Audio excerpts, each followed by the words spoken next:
Bienvenue dans cette nouvelle édition du Non-Stop Info. Au sommaire, la capitale malienne Bamako se prépare à la cérémonie de signature de l'accord de paix entre les autorités et les groupes Touaregs du Nord ce vendredi.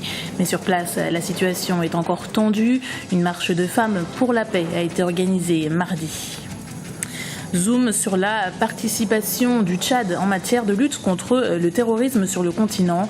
2500 soldats tchadiens combattent actuellement les membres de la secte Boko Haram dans le nord du Cameroun. C'est la première force de la coalition régionale. Plus d'un an après leur création, les membres du G5 Sahel étaient réunis dans la capitale nigérienne Niamey jeudi. Les ministres de la sécurité de la Mauritanie, du Niger, du Mali, du Tchad et du Burkina Faso ont abordé l'importance d'harmoniser leur politique pour lutter contre le terrorisme dans la région. Mais d'abord, nouveau tournant dans la crise au Burundi. Les militaires séparatistes ont annoncé leur reddition ce vendredi. Les principaux auteurs de la mutinerie auraient été arrêtés. Parmi eux figurent Cyril Ndayirukiye et 2 commissaires. La présidence a de son côté annoncé que le chef de l'État, Pierre Nkurunziza, était revenu de Tanzanie et qu'il devrait s'exprimer dans la journée. Le 13 mai, l'ancien général Godefroy Niyombare avait profité de l'absence du dirigeant pour annoncer sa destitution sur les ondes, mais les soldats putschistes ont échoué face aux forces loyalistes dans la capitale Bujumbura ce jeudi.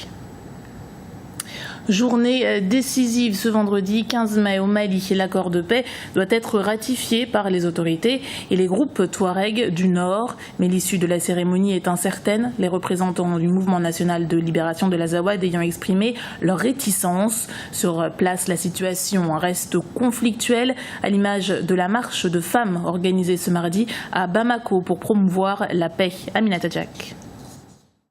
C'est un acte important vers la paix au Mali. La coordination des mouvements de l'Azawad a paraphé ce jeudi 14 mai l'accord de paix intermalien à Alger en Algérie.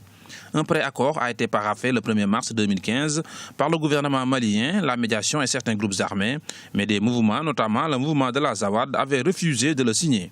La signature de l'accord de paix à Alger est un acte encourageant. Je pense que la nouvelle du document par nos frères et sœurs de la coordination des mouvements armés de l'Azawad augure des perspectives heureuses. Ça veut dire que nos frères et sœurs de la coordination du mouvement de l'Azawad veulent aller vers la paix. Et nous estimons qu'il faut maintenant les mettre en confiance pour que de ce paraphe aille résolument vers la signature de l'accord. Combat pour lequel nous, notre association qui est créée en 2002 est en train de mener par rapport au retour de tous les fils du pays, de tous les enfants du pays au sein de la République, une et indivisible. Au sein de la République, ça veut dire quoi?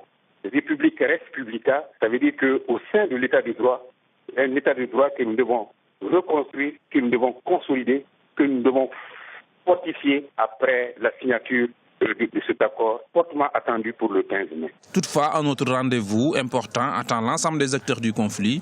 En effet, ce 15 mai à Bamako, les négociations doivent aboutir à la signature d'un accord définitif pour le retour de la paix dans le nord Mali. J'ajouterais, nous avons déjà annoncé la couleur. Nous avons dit paraffer et signer c'est une chose, mais la mise en œuvre en est une autre. Et je pense que le plus dur est à venir.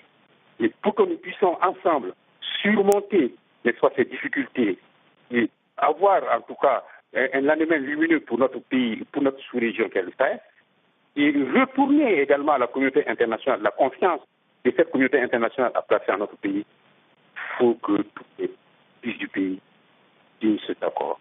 Le texte qui doit être signé ce vendredi 15 mai prévoit entre autres la création d'assemblées régionales. Il ne prévoit pas, comme le souhaite Bamako, ni autonomie ni fédéralisme. Voilà, vous avez reconnu la voix d'Ibra Radine Diaye.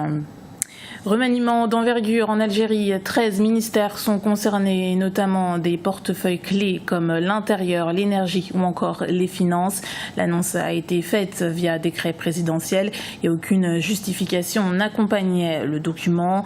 À noter l'éviction de la ministre de la Culture, Nadia Labidi, accusée par des députés de l'opposition d'avoir attribué des projets à certains de ses proches. Elle est remplacée par l'écrivain et ancien Haut Conseil de la langue arabe, Azzedine Mihoubi. Le Tchad est devenu un pays incontournable dans la lutte contre le terrorisme sur le continent. Le pays a actuellement des soldats en mission de soutien à l'armée au Cameroun qui subit depuis plusieurs années des attaques à répétition de Boko Haram. L'objectif est d'aider le Nigeria à éradiquer cette menace contre la sécurité dans la sous-région. Emmanuel Milimono. Le Tchad à l'avant-garde de la sécurité sur le continent africain. Au-delà de la sécurisation de ses frontières et de la préservation de son intégrité territoriale, le Tchad déploie ses hommes sur tous les terrains de guerre. L'armée tchadienne, reconnue pour sa bravoure et son professionnalisme, intervient sur les théâtres d'opération dans les pays africains dont la sécurité des populations est menacée. Aujourd'hui, au Mali, nous avons sur place 1425 éléments. Nous avons mobilisé au Niger 2196. Au niveau du lac Tchad, autour du lac Tchad, nous avons mobilisé 3524 pour montrer le prix à payer pour ramener la paix en Afrique. L'armée tchadienne mieux équipée est souvent à l'avant-garde de la sécurité dans une sous-région en proie à des incursions terroristes. Après son engagement dans l'opération Serval dans le Nord Mali, le Tchad est aujourd'hui en première ligne au Nigeria dans la lutte contre la secte islamiste Boko Haram. Avec un contingent fort de 2500 soldats, il constitue de facto la première force de la coalition régionale mise sur pied en janvier. Nous avons au Cameroun, dans l'ordre de 2054, la stabilité actuelle dont bénéficie le Tchad est une chance pour toute l'Afrique, pour ne pas dire pour le monde. Parce qu'il suffit que le Tchad, en tant que verrou de sécurité, de stabilité, saute pour que toute l'Afrique s'embrase. Ces dernières semaines, les soldats tchadiens avaient surtout été à l'offensive depuis le Cameroun aux côtés du BIR, brigade d'intervention rapide déployée par le gouvernement camerounais. En attendant la mise en place de la force multinationale à l'échelle continentale, le Tchad est devenu le grand gendarme africain. Un acte qui traduit l'engagement constant des autorités tchadiennes en faveur de la stabilité.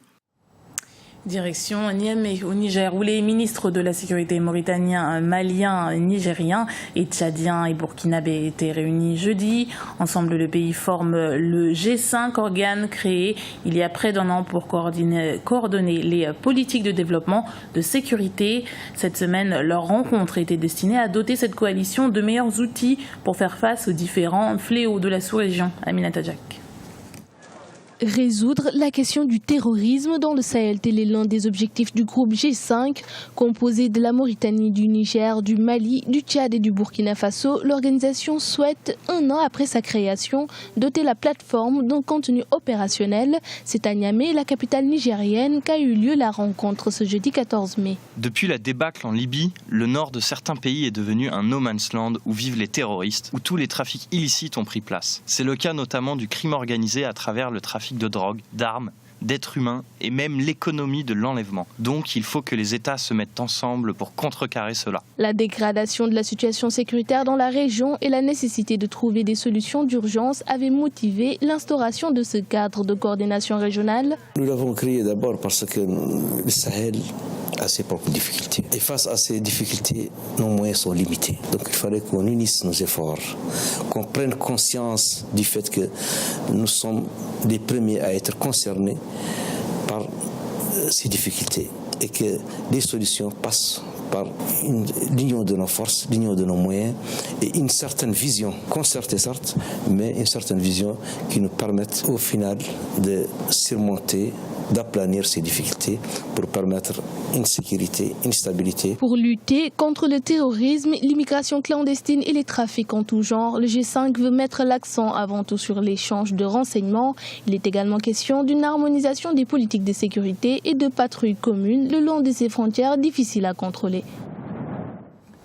C'était le journal de la rédaction. Merci de l'avoir suivi. Retrouvez dans un instant une nouvelle édition du Non-Stop Info sur Africa 24.